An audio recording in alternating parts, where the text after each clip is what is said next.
Hello friends, and welcome back to the channel. Thank you for being here. Junior with Classic VW Bucks. Today we're going to be talking about these two air filters that you see here in the back.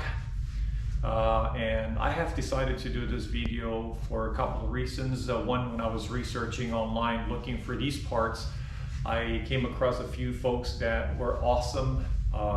They were great with Q&As and doing business with them, which is the case for the purchase that I did with these two here. I bought this one from California, and I bought this one from Indiana. The two POCs that I contacted to purchase these two items here, they were fantastic, awesome.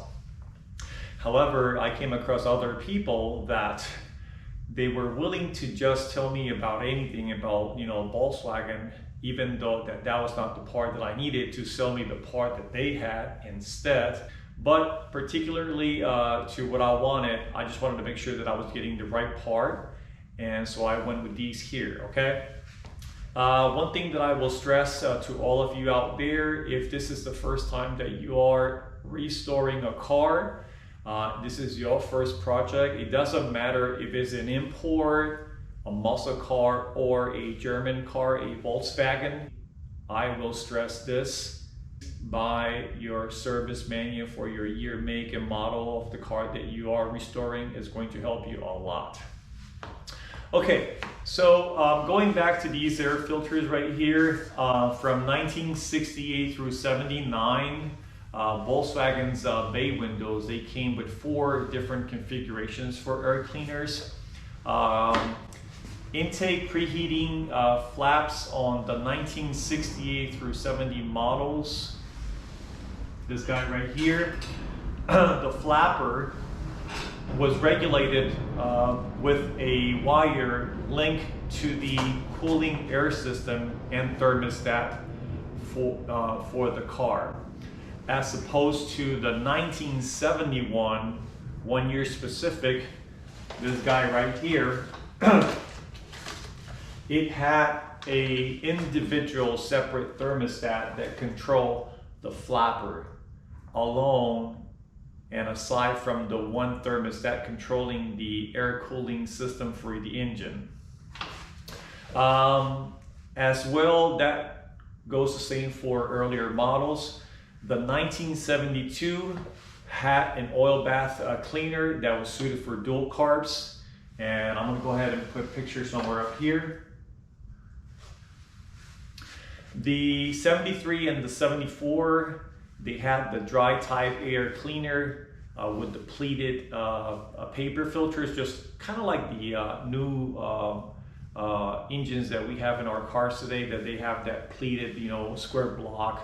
Sometimes they're just round, or some of the aftermarket air filters. You get the idea, right? Something like this. Okay. That being said, the dual carb preheating flapper, they basically are regulated by a thermostatically controlled vacuum unit, making the air preheating system responsive to 2 things: temperature and engine load, okay? In regards to these filters, again, 69 through 71, they have weighted control flaps on the air cleaners, which is the situation for this one right here, as you can see right here. Now, this one does not have it, so I'm inclined to think that this is more a 68 application, and this one is 69 through 71. I'm going to bring the camera closer so you can see some of the similarities and some of the difference that we have already talked about in terms of mechanicals and functionality. So we have these two guys right here. They look the same. They both have an oil filter element, oil air filter element. They are the same. The canister in the bottom, or reservoir, pretty much the same in terms of the physical aspect of the filter. They both connect to the carburetor with a rubber boot just like so. That connects right here. And the 90-degree offset right here connects to the carb. And in terms of these, they are basically interchangeable. They are the same. They both have flappers, right? With one exception. This one is actually linked to the air cooling system for the engines with a wire, as opposed to the 1971, which is specific to 1971, has a individual thermostat that regulates the flapper into this air system. Another noticeable difference from these two here, as you can see, this is a more simple flapper design. This one right here has a weight, right? And I believe 69 to 71, they have the weight control flap on the air cleaners.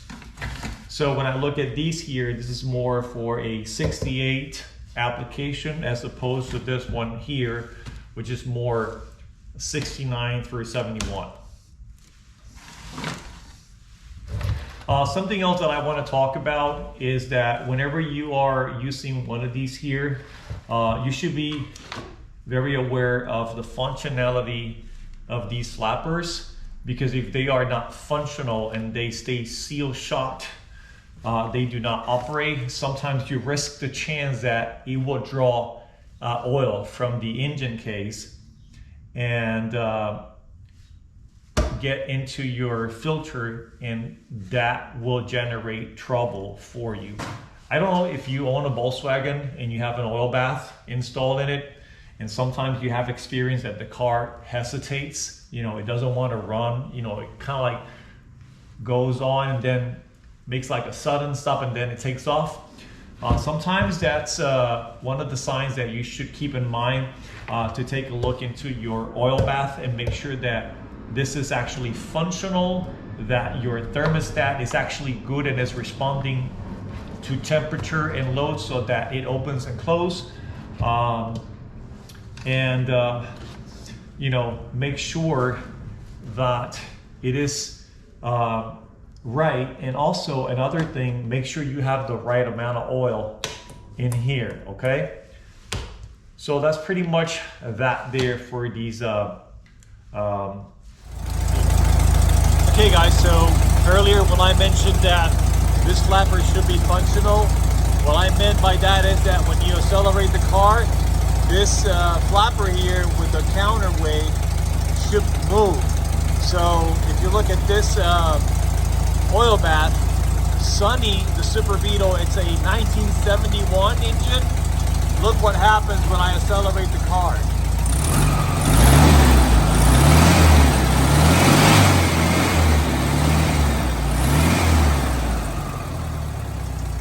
Okay friends, so that's pretty much it for today's video. I hope that you gained something from this video today. If this is the first time that you are watching my videos in my channel, don't forget to like, share, and subscribe. Don't forget to click the little bell so that every time I load a video, you get a notice and you can support my channel.